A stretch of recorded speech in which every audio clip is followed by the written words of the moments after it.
नमस्कार विद्यार्थी मित्रांनो, चला तर मग आज आपण 6वी STS मधील अपूर्णांक या घटकातील अपूर्णांकाची बेरीज आणि वजाबाकी शिकूया। अपूर्णांकांची बेरीज आणि वजाबाकी करण्यासाठी एकसारखेच नियम वापरले जातात। जेव्हा जेव्हा अपूर्णांकांची बेरीज किंवा वजाबाकी करायची असते तेव्हा सगळ्यात महत्त्वाचा नियम असतो म्हणजे त्या अपूर्णांकाचा छेद समान असावा लागतो। जर का एखाद्या अपूर्णांकाचा छेद समान नसेल तर तो छेद समान करून घ्यावा लागतो आणि त्यानंतर त्यांची बेरीज करता येते। कशी करावी बेरीज लक्ष द्या, महत्त्वाचा टॉपिक आहे। या ठिकाणी या दोन्ही अपूर्णांकांचा छेद समान आहे त्यामुळे आपल्याला त्याचा छेद समान करण्याची गरज नाही। काय करायचे आहे? बेरीज करायची आहे। मग काय करायचे तर या दोन्ही अपूर्णांकांचा जो अंश आहे त्या अंशांची बेरीज करायची। किती होते? 6 + 3 9। आणि छेदांची बेरीज करायची नाही। हे दोन्ही अंक समान आहेत, इथे पण 4 आहे, इथे पण 4 आहे, तर इथे फक्त आपल्याला 4 लिहून घ्यायचे। छेदांची कधीही बेरीज करायची नाही, हा महत्त्वाचा नियम। म्हणजे उत्तर काय आले? 9/4। पुढे तसेच आहे 3/5 + 4/5। दोन्ही अपूर्णांकांचा छेद 5/5 म्हणजे समान आहे, म्हणजे आपण बेरीज करू शकतो। मग अंशांची बेरीज करा। 3 + 4 किती होतात? 3 आणि 4 7 आणि छेदस्थानामध्ये 5 जसेच्या तसे, त्यांची बेरीज करायची नाही।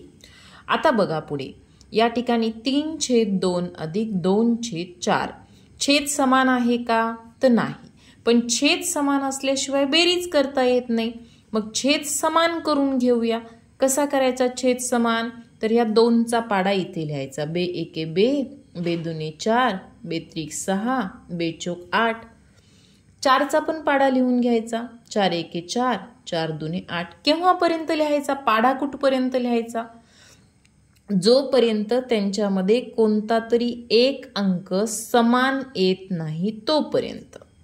आता इथे दोघांमध्ये पहिला समान अंक काय आहे? तर 4 आहे। म्हणजे आपण या अपूर्णांकाचा छेद 4 करणार आहोत। मग कसा करायचा? तर छेद 4 करायचा। 2ला 4 करायचे आहे म्हणजे बे दुने 4 होते, म्हणून या 2ला 2ने गुणायचे। आता या 2ला म्हणजे छेदाला जर का 2ने गुणले ना तर यांना अंशाला सुद्धा 2ने गुणावे लागते। जी काही क्रिया तुम्ही छेदावर कराल ती अंशावर करावीच लागते, म्हणून अंशाला पण गुणले। आणि इथे 4च्या पाड्यामध्ये 4 एक नंबरलाच आहे। 4 एके 4, त्याच्यामुळे त्याला काही करण्याची गरज नाही। मग 3 दुने 6, बे दुने 4 अधिक 2/4। आता दोघांचे छेद समान झाले, आता बेरीज करता येते। मग करा बेरीज। 6 + 2 होतात 8 आणि 2 4 पैकी 1 4 ठेवा। आता इथे जर का भागाकार होत असेल ना तर करायचा। 4 एके 4, 4 दुने 8, भागाकार किती आला? 2, म्हणून आपल्या प्रश्नाचे उत्तर आहे 2। पुढे बघा इथे सुद्धा 2/3 + 3/4 करायचे आहे।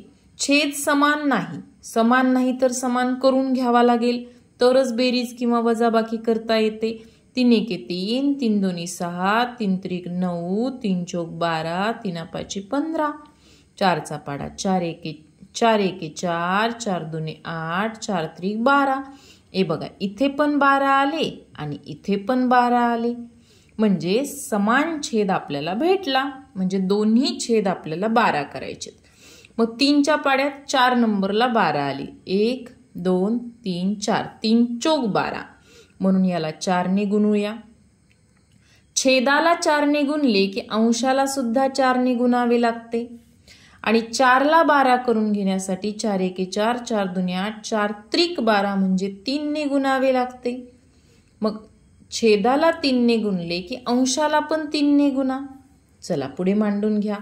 बे चौक 8 छेद 3 चौक 12 अधिक 3 त्रिक 9 छेद 4 त्रिक 12।